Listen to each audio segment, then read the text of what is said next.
hace el proceso constituyente, se desata la ferocidad de los medios, indudablemente, y la idea era consultarle al pueblo, hacer una consulta al pueblo para ver si quería una nueva constitución. Entonces empezó la prensa a tejer toda su propuesta. Decía, no es necesaria una constitución, presidente, con hacerle algunas reformas, sí, tenemos. Nos opusimos radicalmente a eso.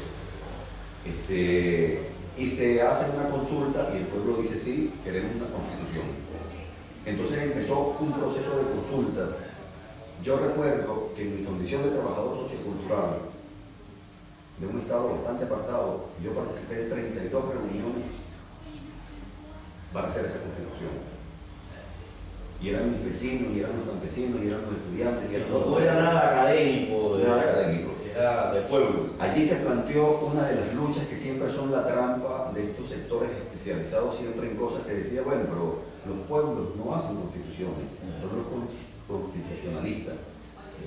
Y nosotros decíamos, los constitucionalistas han hecho ese tipo de modelos de constituciones de las que nosotros estamos saliendo. Entonces, si tienen que surgir de la moribunda, si tienen que surgir constitucionalistas, tienen que ser con los insumos que el pueblo pueda dar. Y se dieron muchos debates a ese nivel. Quisieron atrapar la cosa en decir, bueno, pero lo que nosotros tenemos que hacer, y para llegar a un consenso, es que lo hagan los colegios de profesionales. Y nuestro presidente dijo, no, el pueblo votó por una constituyente y una constituyente lo que vamos a hacer. Bueno, movieron diversos mecanismos para engañar a la gente y lo cierto es que se hace la constitución y un día 15 de diciembre se somete a la consulta y ganamos y queda aprobada la Constitución de la República Bolivariana de Venezuela. Ahí estoy contando todo esto porque es que ahí se produce un nuevo acontecimiento y es que en toda la deliberación que hace el pueblo venezolano y bajo la conducción de ese guía llegamos a la conclusión de que era necesario dar un salto en la calidad de esa democracia, que teníamos que pasar de una democracia representativa que había sido el modelo por excelencia de la Cuarta República y que teníamos que dar un salto para hacer una democracia protagónica y participativa. Es decir, una vez más el pueblo venezolano convocado a participar, esta vez no en una guerra, esta vez no a poner la sangre, esta vez a poner toda la voluntad para construir una patria desde ese sueño colectivo que es la Constitución bolivariana. Y hoy estamos... Puedo inferir de ahí de que hubo una fuerte presión de las masas, de la base, del pueblo, hacia arriba. Y que fue acompañado por esa nueva élite política, acompañado con la voluntad política para ejercer exactamente lo que decía ese pueblo. Porque la presión del pueblo venezolano siempre se produjo, solo que siempre fue desconocida.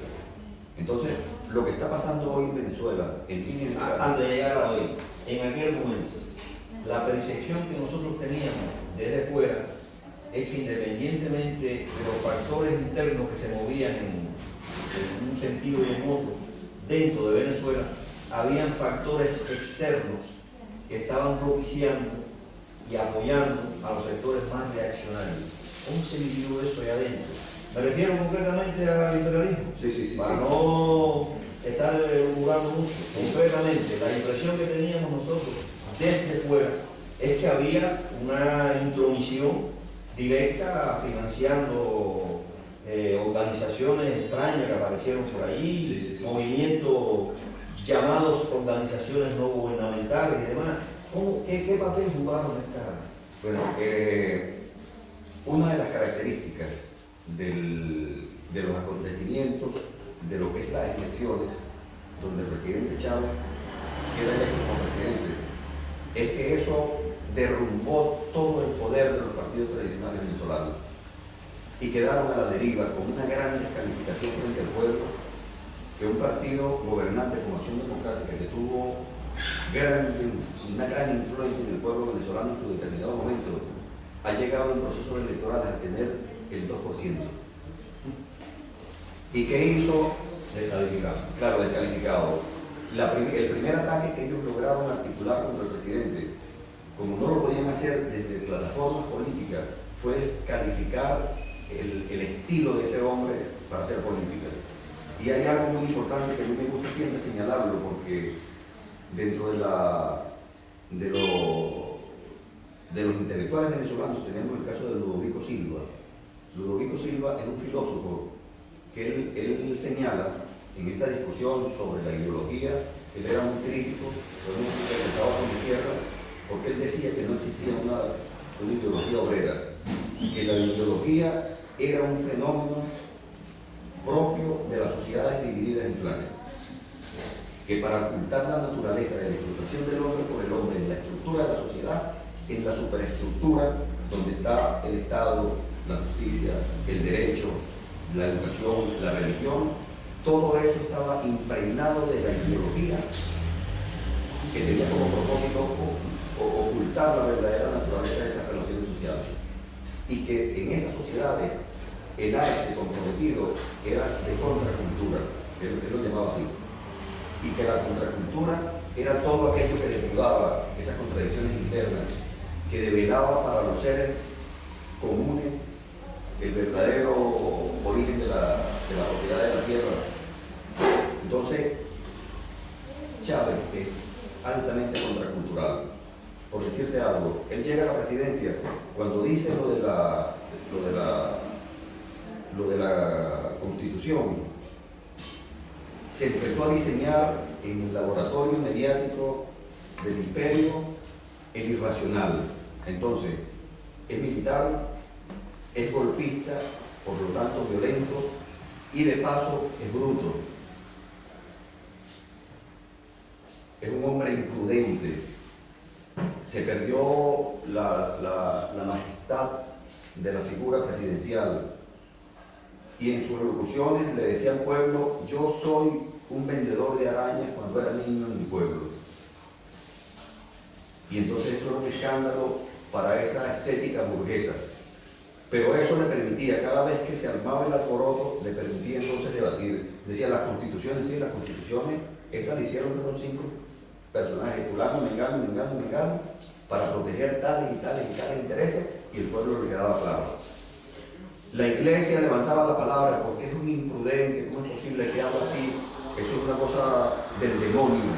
Entonces él tomaba la palabra y decía: yo le voy a decir al pueblo que el mejor sitio donde se oculta el demonio es debajo de la sotana de la basura. Y cuando se armaba el alboroto de que estaban atacando a la iglesia, entonces explicaba y daba datos concretos de cómo ha sido la iglesia un instrumento de dominación al servicio de las clases oligárquicas en Venezuela. Entonces tomaron esa matriz para descalificarlo. No solo de Venezuela. Por cierto, cuando yo hablo de esto, cualquiera ve reflejado esto en cualquier parte, en cualquier lado. Así ha sido la historia. Entonces, esa matriz la han movido mucho al extremo de que hoy hay venezolanos que no tienen argumentos, es más, que han visto que se están materializando sueños que ellos tenían, pero su odio inoculado sobre Chávez es tan fuerte porque toda esta campaña estuvo acompañado de un endorracismo que se ha ido acuñando en esas clases medias, en esa clase que vive en un espejismo y que terminó proyectándose ante el mundo como lo que está barato, dame dos. Una clase media depredadora de las rentas petroleras que vivió todo el tiempo al servicio de una clase paramilitar del Estado venezolano y que hoy están con un gran poder mediático en el mundo y con una gran capacidad de hacer daño, de confundir y de controlar la voluntad que tiene un pueblo de ser soberano, de ser digno, de estar realmente ejerciendo una democracia que se manifiesta desde la elaboración de una constitución, y que hoy tenemos un gran sueño que no nos lo vamos a dejar arrebatar de las manos. Esto los servicios especiales llaman a eso el asesinato del carácter. O sea, descalifican a una persona para que después se